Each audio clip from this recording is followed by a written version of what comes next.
एक बार की बात है, एक बार क्या हुआ, कुछ मेंढक सफर कर रहे थे, चलते चलते अचानक दो मेंढक एक गड्ढे में गिर पड़े। गड्ढा गहरा था, पथरीला था, नीचे जो जमीन थी गड्ढे की वो पथरीली थी, पत्थर भरे पड़े थे और ऐसी जगह जाके गिरे, चोट लगी। और वो दो मेंढक जब गिरने के बाद उछलने का प्रयास करने लगे, गड्ढा बहुत गहरा था, उससे निकलने का प्रयास करने लगे, तो लहूलुहान होते जा रहे थे। और तभी उनको देख करके क्या हुआ, महसूस हुआ, बाकी और मेंढक थे वो गड्ढे के चारों तरफ इकट्ठा हो गए और आवाजें देने लगे, रहने तो यार, क्यों परेशान हो रहे हो, अब तुम्हारे बस की बात नहीं है, अब तुम मरने का इंतजार करो और बार बार उछल कूद करते रहोगे, निकलने पाना तो तुमने है नहीं। लेकिन फिर भी वो दोनों मेंढक कोशिश करते रहे और कोशिश करते रहे और चोट लगती रही बार बार। फिर ऊपर वाले बोल रहे थे कि मत निकल, क्या को परेशान हो रहा है, नहीं निकल पाएगा, गड्ढा गहरा है, गड्ढा गहरा है, गड्ढा गहरा है। तो थोड़ी देर के बाद एक मेंढक जो था उसने प्रयास करना बंद कर दिया और कोने में जाके चुपचाप बैठ गया। और लेकिन दूसरा वाला मेंढक था वो उछल कूद करता रहा, कोशिश करता रहा बाहर निकलने की। अब ऊपर वाले तो बोल ही रहे थे, लेकिन नीचे वाला भी बोल रहा था, अरे रहने दे, मैंने बहुत हाथ पर मार ली, तू बड़ा आया, दारा सिंह की औलाद, क्या करेगा, चुपचाप मेरी तरह मरने का इंतजार कर।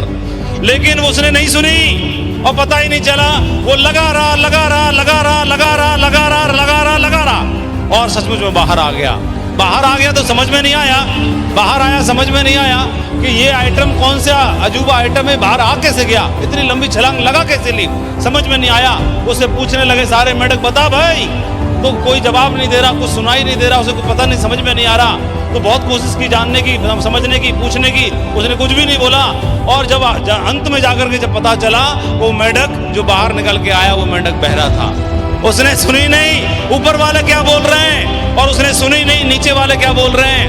तो बाद में उसने अपने इशारों से समझाया कि मुझे ये लगा कि तुम सारे के सारे मेंढक गड्ढे के ऊपर थे और तुम ऐसे बोल रहे थे, तो मैंने सोचा तुम लोग बोल रहे हो बकअप, शाबाश, आजा, यू कैन डू इट, तुम आ सकते हो। और एक नीचे मेंढक और था, वो भी मुझे ऐसे लगा ऐसे बोल रहा है, मैं तो जा नहीं पाऊंगा, लेकिन तू लगे रहना।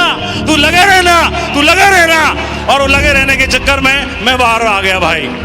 उसने ये नहीं सुना कि भैया बोल क्या रहे हैं, उसको दिमाग में जो था उसने उसी हिसाब से अंदाजा लगा लिया और बेड़ा पार कर दिया। मुझे लग रहा है इस बिजनेस में भी आपको और हमको भी काफी सारे लोग ऐसे आएंगे जो बोलेंगे कि तेरे बस की बात नहीं है, और मुझे ऐसा लगा कि तेरे बस की बात नहीं है, ऐसे बोलने वाले तो हजारों लोग हैं, लेकिन तुम्हारे बस की बात है ऐसा बोलने वाला कोई होता है। और इस बिजनेस में आपका अपलाइन होता है, जो आपको घर में घुस के डायमंड बनाने की बात करता है, वो आपका अपलाइन ही होता है जो घर में घुस के डायमंड बनाने की बात करता है।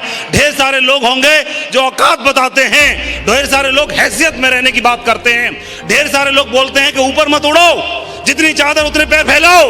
बहुत ढेर सारे लोग बोलते हैं कि औकात में रहे, पैसे पेड़ पे नहीं लगते, लेकिन कोई गुरु द्रोणाचार्य होता है जो अर्जुन बना के तैयार कर देता है, वो चिड़िया की आंख को भेदता है और डायमंड शिप को हासिल करता है। वो अर्जुन को बनाने वाले, उस लक्ष्य पे पहुंचाने वाला हमारे इस बिजनेस में अपलाइन होता है। कंपनियां बहुत होंगी लेकिन सेफ शॉप जो दूसरा नाम नहीं, कोई ढेर सारे अपलाइन होंगे लेकिन ये अपलाइन दूसरे कोई इस दुनिया में है नहीं। आज आपके साथ कंधे से कंधा मिलाने वाला आपका साथी वो एक ऐसा बंदा है जो आपको आगे बढ़ाना चाहता है।